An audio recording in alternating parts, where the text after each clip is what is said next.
गरीब लोगों के लिए झुग्गियों के ऊपर मकान देने के लिए सबके सब लोग वायदा ये लोग करते रहे।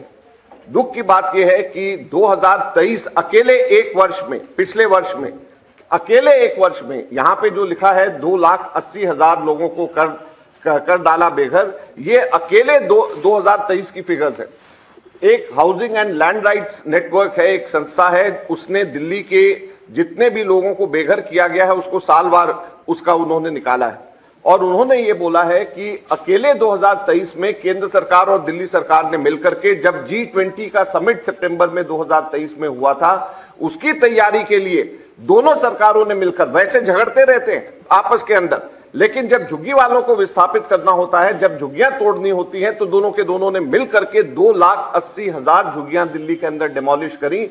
और दुख की बात यह है कि इसमें से 90% से भी ज्यादा लोगों को कोई भी वैकल्पिक जगह नहीं मिली है। सबके सब लोग जो हैं खुले आसमान के नीचे रहने के ऊपर उसके बाद में मजबूर हो रहे हैं। और उससे पहले हर वर्ष ये इस तरीके से झुग्गियां टूट रही हैं, लेकिन उनको कहीं पर भी कोई रिस्पाइट नहीं, कोई उनकी मदद नहीं। दिल्ली के अंदर ये लोग कहते हैं, मोहल्ला क्लिनिक की बात करते हैं, हॉस्पिटल्स की बात करते हैं।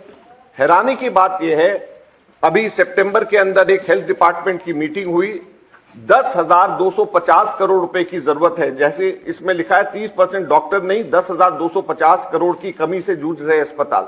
जो अभी जहां पे 14 हॉस्पिटल्स के अंदर कंस्ट्रक्शन चल रही है एग्जिस्टिंग हॉस्पिटल्स में, तो उसमें 10,250 करोड़ रुपए की कैपिटल एक्सपेंडिचर की जरूरत है। उसमें 10,250 करोड़ की जरूरत है, और इस साल एलोकेशन केवल 372 करोड़ की करी गई। या आप लिख लें, ये इसमें नहीं है, 372 करोड़ की केवल इस वर्ष इसमें एलोकेशन करी गई है। तो इस हिसाब से 30 वर्ष लगेंगे, जो कि काम अभी चल रहा है उसको पूरा होने में 30 वर्ष लगेंगे। और ये हॉस्पिटल्स को चलाने के लिए 8,000 करोड़ रुपया इन हॉस्पिटल्स को चलाने के लिए पैसे चाहिए, और इनके पास में पैसे नहीं है। तो जब इनके पास में पैसे नहीं है, तो कहां से ये गरीब आदमियों के इलाज के लिए ध्यान रखेंगे, जो कोरोना में हो रहा था। हाँ, लेकिन एक चीज के लिए पैसे हैं इनके पास में, एडवर्टीजमेंट करने के लिए अपने, उसके ऊपर हम लोग आएंगे। हमारे स्कूल्स के अंदर जो हाई कोर्ट ने इसका संज्ञान लेना पड़ा, 56,000 EWS की सीटें खाली। हमारे स्कूल्स के अंदर, दिल्ली के अंदर वाइस प्रिंसिपल्स हमारे स्कूल्स में नहीं है, अध्यापक हमारे यहाँ पे स्कूल्स में नहीं है। तो इसलिए हम ये कह रहे हैं कि अध्यापक नहीं स्कूल में, सरकार मौज में डूब रही है शीश महल के पूल में। तो इसलिए इस कविता की ये पंक्ति बनाई है कि स्कूल में तो अध्यापक नहीं, और ये पूल में अपने मजे ले रहे हैं, और इनको कोई चिंता दिल्ली की नहीं है। दिल्ली के अंदर बिजली के औसत जो दरें हैं वो हिंदुस्तान में सबसे ज्यादा है, और उसके ऊपर भी 40% दिल्ली के रेट बढ़ाए हैं। 44% घरों के अंदर गंदा पानी आ रहा है, और ये स्थिति दिल्ली के अंदर है। इसमें अभी एक लिखा है 2 महीने में 30 मौत हुई। ये जुलाई और अगस्त अभी 2024 की बात, जब बारिश के दौरान केवल 2 महीने के अंदर दिल्ली में 30 लोग मारे गए। तो यह स्थिति दिल्ली में, जो कि भारत की राजधानी है, कि बारिश होती है और बारिश के अंदर लोगों को इलेक्ट्रोक्यूशन से कोई मर रहे हैं घरों के अंदर, या बच्चे जो हैं पढ़ते पढ़ते लाइब्रेरी के अंदर सीवर लाइन टूट गया, वहां पर उनकी डेथ हो रही है। तो ऐसी स्थिति के अंदर देश की राजधानी में ये कहते हैं कि इनको दोबारा से मौका मिले, तो क्यों मिले। 500 करोड़ रुपए प्रति वर्ष ये एडवर्टीजमेंट पे खर्च करते हैं, और हम लोगों ने कैलकुलेट किया है कि इससे 2,31,481 घरों में चूल्हे जलाए जा सकते थे, फ्री इनके गैसेस दिए जा सकते थे, 1 साल का पूरा हम लोग कर सकते थे, अगर इतना ही पैसा लोगों को हम देते कि आप यहाँ पे गैस कनेक्शन या गैस सिलेंडर्स आपको दिया जा सके। नदी को बनाया नाला, बहते केवल झाग, साल बीत गए 10, ना यमुना हुई साफ। हर बार 5-5 साल की आगे का ये कह देते हैं कि अभी हम करेंगे करेंगे, और उसके बाद में कुछ नहीं होता। जन लोकपाल का क्या हुआ?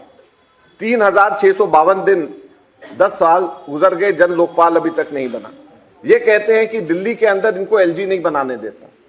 दिल्ली में LG नहीं बनाने देता, पंजाब में बना लीजिए, आपको कौन रोकता है? पंजाब में तो कोई LG का नहीं, पंजाब में तो फुल फ्लेजेड सरकार है, वहां क्यों नहीं आप बनाते?